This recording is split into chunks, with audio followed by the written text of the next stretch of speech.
Hello guys! Hello Cancer! Welcome dito sa aking channel, Kapalaran 888. Welcome! Alamin natin kung anong messages, vibration, gabay energy para sa lahat ng Cancer. I hope na makuha mo yung energy, Cancer. Cancer! Welcome! Isang hindi magandang balita ang posibleng matatanggap mo, Cancer.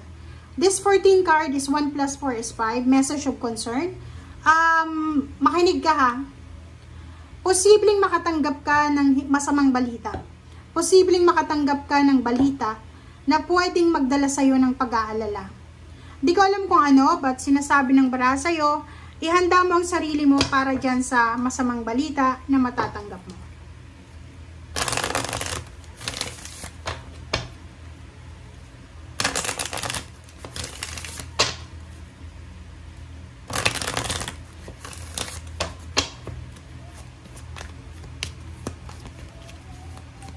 At yung balitang yan ay pwedeng magdala sa'yo ng pag-aalala.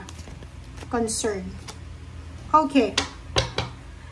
Yung iba naman na Cancer, yung balitang matatanggap nila ay good news. Dito sa card na to, pwedeng sinasabi na ang balitang darating sa'yo, maybe full moon siya or maybe new moon, you're very close to achieving your goal. So, sinasabi na kung good news yung matatanggap mo, ang balitang ito ay a confirmation na malapit mo nang matapos yung, kumbaga, trabaho, business, or kung ano man yan na goal mo sa buhay.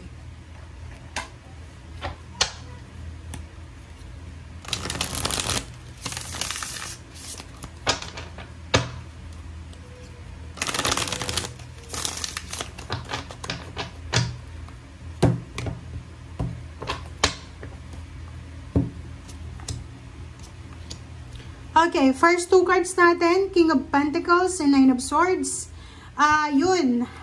Cancer, sinasabi ng bara sa'yo na posibleng yun, yung mga Cancer dito na makakatanggap ng balita ay maybe this is about money.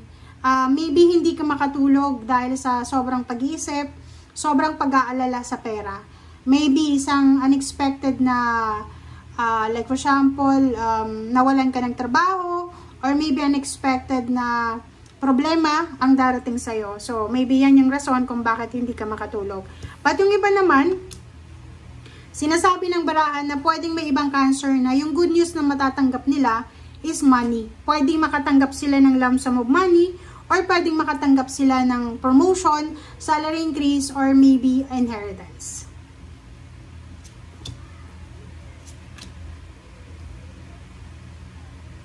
Okay, so dito naman sa 7 of Cups, sinasabi ng bara sa'yo dito na may kailangan kang proteksyonan, may kailangan kang gawin. So, ibig sabihin, isang bad news ang posibleng matatanggap mo, but itong bad news na to ay kailangan mo siyang, kumbaga, kailangan mong gumawa ng action dito. And dito naman sa barahang to, sinasabi na maraming Cancer dito ang posibleng makakaisip ng mga bagong strategy. Is either business person ka, or may business ka, or kung ano man to na strategy. So, new ideas, new inspiration sa trabaho, sa negosyo, sa love life, sa pamilya, or sa kung ano pa man.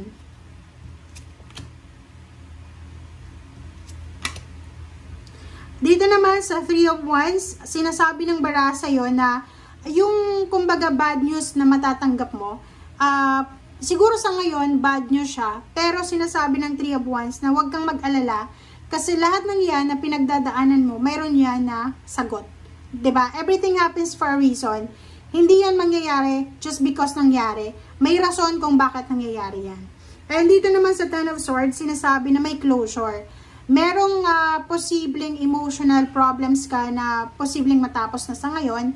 May closure na eh. Parang i-let go mo na yung emotion mo or yung galit mo, or parang i-let go mo na itong relationship na to. Parang i-close mo na yung cycle na to.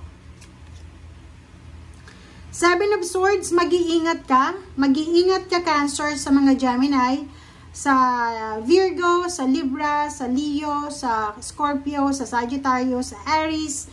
Mag-iingat ka sa zodiac sign mo na Cancer, kasi possible na kumbaga dalhan ka nila ng problema. 4 of Wands, sinasabi ng bara sa'yo dito na yung ibang mga Cancer posibleng makatanggap sila ng balita tungkol sa pamilya na pwedeng magdala ng stability and balance. Meron ka, like for example, yung Cancer na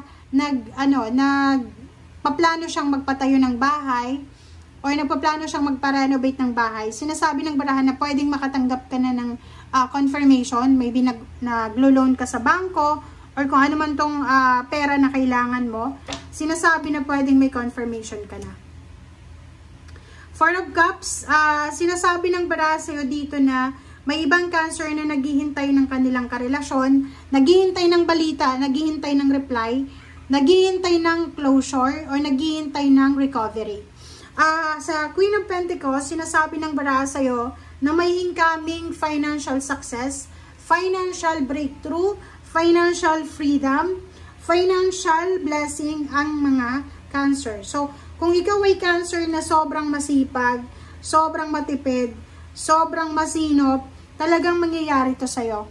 Kasi yung Queen of Pentacles, this is the result, outcome ng pagiging masinop, matyaga, matipid, yung mga hindi materialistic na tao, talagang nakakaipon ng pera. Okay, Four of Swords. Yung Four of Swords dito, sinasabi ng baraha sa'yo na kailangan mong magpahinga. If nakakaramdam ka Cancer ng pagod, ng inis, ng galit, you need to take a rest. Okay? You need to take a rest. You need to prioritize yourself, your emotion, your feelings, and honor your emotion. Yung galit. Halimbawa, nakaramdam ka ng galit, kumbaga, ilabas mo yan. Okay? Show your emotion, show your feelings, kasi hindi maganda na kimkimin mo yan. Ace of Wands, sinasabi ng baraha na isang exciting na pangyayari or situation ang pwedeng dumating sa'yo. Pwedeng yung mga nakahang na plano mo ay matuloy na. So, like dito, may mga plano kayong magpa-renovate ng bahay, magpaganda ng bahay, magpakasal, mag-celebrate ng wedding anniversaries, mag-celebrate ng birthdays. Sinasabi ng baraha sa'yo dito na pwede mo siyang magawa or pwede siyang mangyari.